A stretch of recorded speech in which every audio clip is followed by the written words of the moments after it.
je m'appelle François-Pierre Chaduteau, que j'ai 3 enfants. J'habite à Saint-Sébastien-sur-Loire depuis une trentaine d'années. La variation climatique, on en entend de plus en plus parler. Plus il y aura de renouvelables et moins on aura besoin de nucléaire. Et mieux c'est ce que je pense. Moi, je veux bien passer au solaire, j'ai acheté des panneaux solaires, etc. Je veux bien diminuer mon empreinte. Je refuse de retourner à l'âge de pierre, quoi. Ça va pas être possible. Je refuse de sacrifier mon confort. Il y a plusieurs choses.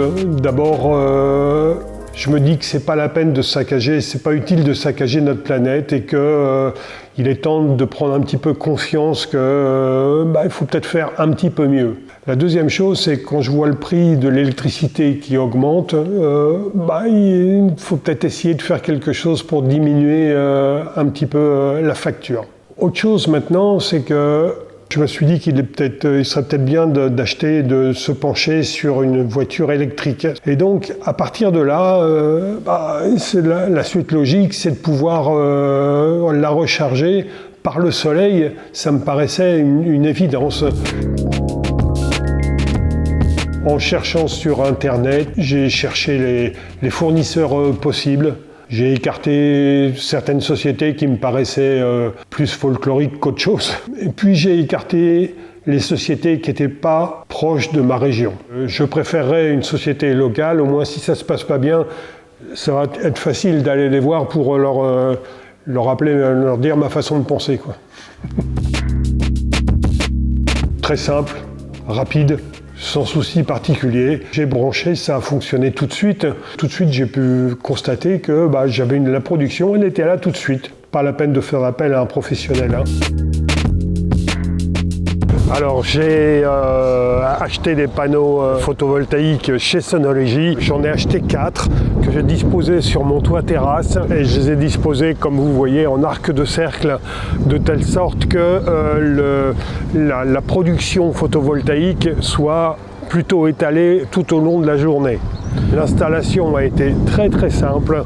Ça a été, la publicité dit 5 minutes, c'est peut-être un petit peu exagéré, mais je dirais qu'en un quart d'heure, 20 minutes, tout était installé et fonctionnel. Un autre point qui était important pour moi, c'est que tout était inclus avec la livraison, et ça, c'était vraiment un point positif. Là maintenant, on est en mois de mai, l'équinoxe étant passé, je vais baisser les 2 panneaux qui sont au sud, je vais les baisser maintenant. Il suffit d'appuyer sur les deux boutons et de baisser le panneau, et voilà, et c'est terminé. Le panneau est réglé, là je viens de le mettre en position été. Je vais faire la même chose sur ce panneau-là qui est aussi au sud. Ça se fait vraiment en 2 secondes, et voilà, et c'est fini. Ah oui, absolument. Et là, j'ai reçu, pas plus tard qu'il y a 3 jours, une notification de la part de Engie, qui est mon fournisseur d'électricité, qui me dit que j'économise énormément. J'ai déjà économisé 450 € d'électricité par rapport à la consommation habituelle. Et à mon avis, les panneaux photovoltaïques seront rentabilisés certainement en 4 ans ou 5 ans. Est-ce qu'on a changé notre façon de consommer? Oui.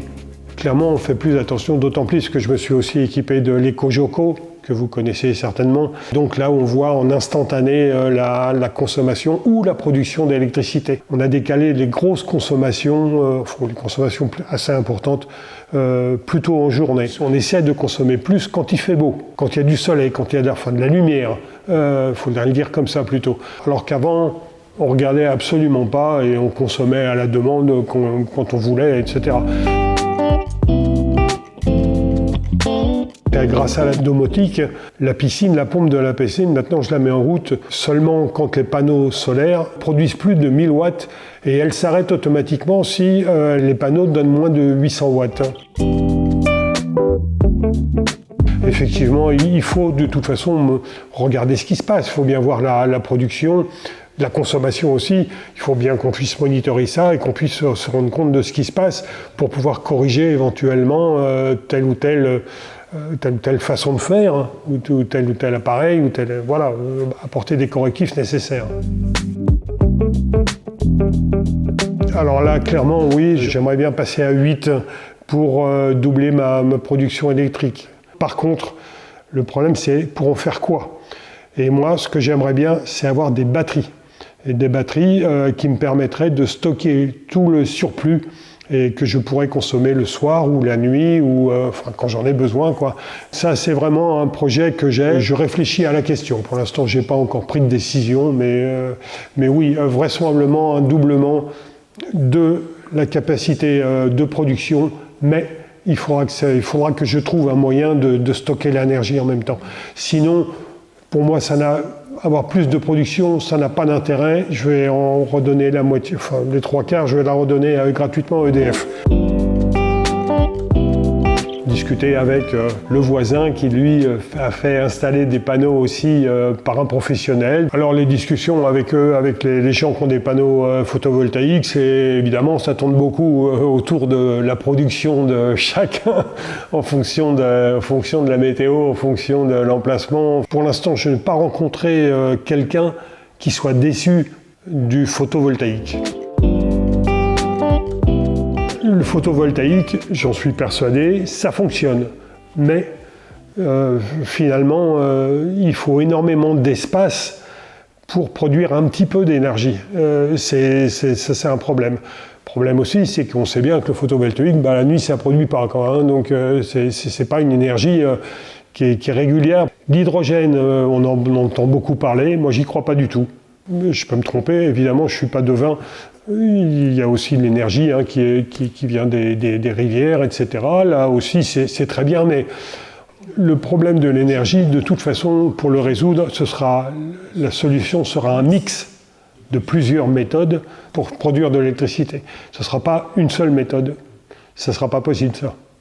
Je pense qu'il faudrait rendre obligatoire des panneaux photovoltaïques sur les toits de toutes les entreprises. Pourquoi pas rendre obligatoire aussi tous les bâtiments d'habitation qui sont construits systématiquement des panneaux solaires sur tous les toits.